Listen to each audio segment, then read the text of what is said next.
Bill's Pick, a family-friendly place with a vintage sign and an original menu, has recipes that owner Regina's grandma used to make.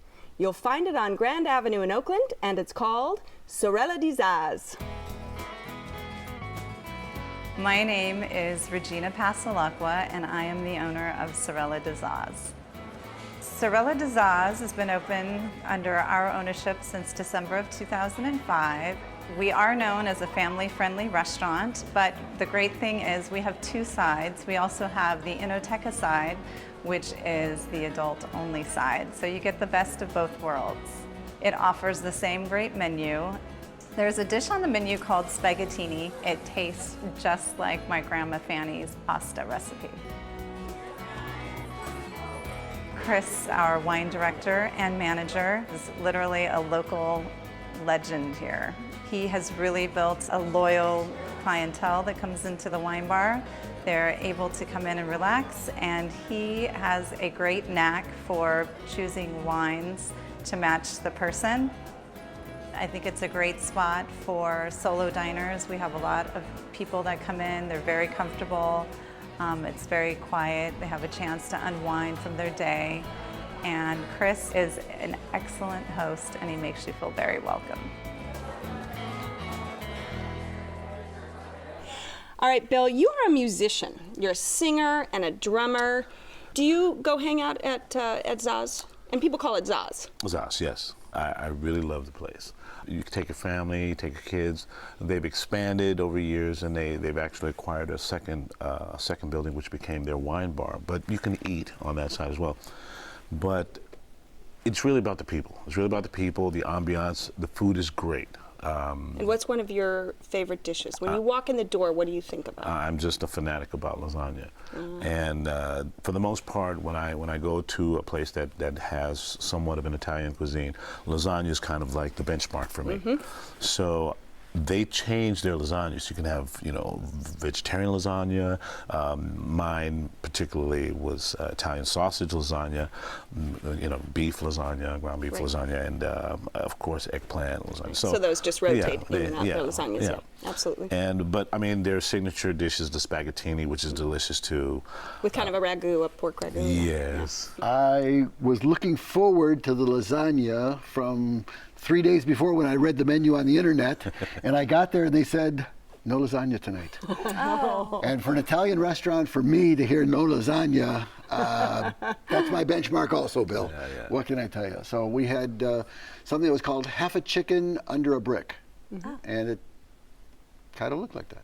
Yeah, they smash it down. They take the brick, pound it down. And so we weren't terribly impressed with the food. The service was nice. I mean, I can understand why you were feeling that this is a family place, because they feel like it's a family-owned. And did you eat on the side, because as Bill was saying, there's an Inoteca side since 2007 through that little curtain where kids kind of aren't allowed, and you have the adults going in for the wine bar. When we came in, we didn't know. We walked into the restaurant and they just said you can sit anywhere you want. Right. And we walked over, grabbed a table that we thought would be a good table. And it was until another family with some noisy kids came in, and then it became more of a family restaurant. I actually thought the atmosphere was a little lacking. I thought it was a little bit cold in there. The cement floor, the dark brown walls, the brown tablecloths. But I will say that it really made the food stand out a lot. And it was very simple, kind of rustic, very much homemade, which I love. It's comfort food.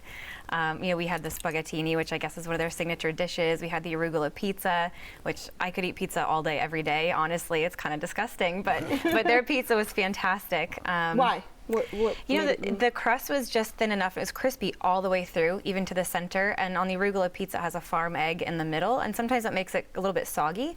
But this was crispy all the way through, and a little bit of salt around the edge of the crust. It was really good. What else is on your?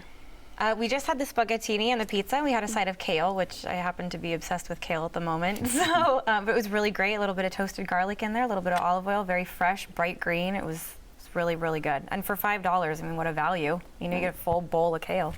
I'll be honest, I was really, really impressed that they had good coffee.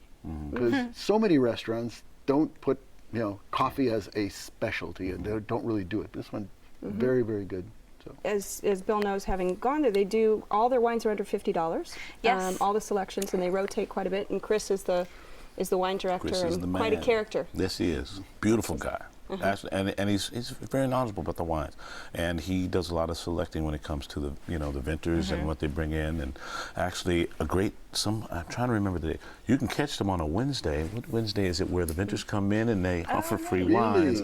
Yes, you have to know these things. It was a You great didn't wine tell list. us. I didn't know you then. So you got to go back with him. I have put in the pre-order We'll for the connect. lasagna. When it comes to wine, you've heard of a connoisseur.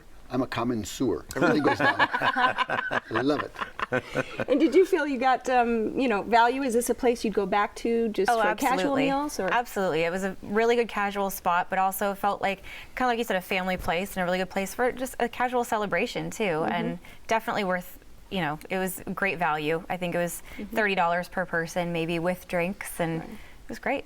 Because of what happened to us, it wasn't the best night for the restaurant, so I didn't feel we got the best value, even though it was probably the least expensive of any of the restaurants we went to. Right. So we were a little I disappointed. totally understand it. Bill, this is your spot. Give us a quick summary. With regards to a nice place to go, ambiance may not be what one would expect from a high end, but when it comes to down to earth, it'll hit you the mark. All right. And Peter? And I think I'm going to have a second chance at it. I'm going to go with Bill. All right, and Amanda? Very good, very cozy, rustic Italian, good food spot. If you would like to try Sorella di Zza, it's on Grand between Euclid and El Embarcadero in Oakland. The telephone number is 510-839-9124. It's open for dinner every day with brunch on weekends. Reservations are recommended, and the average dinner tab per person without drinks is around $30.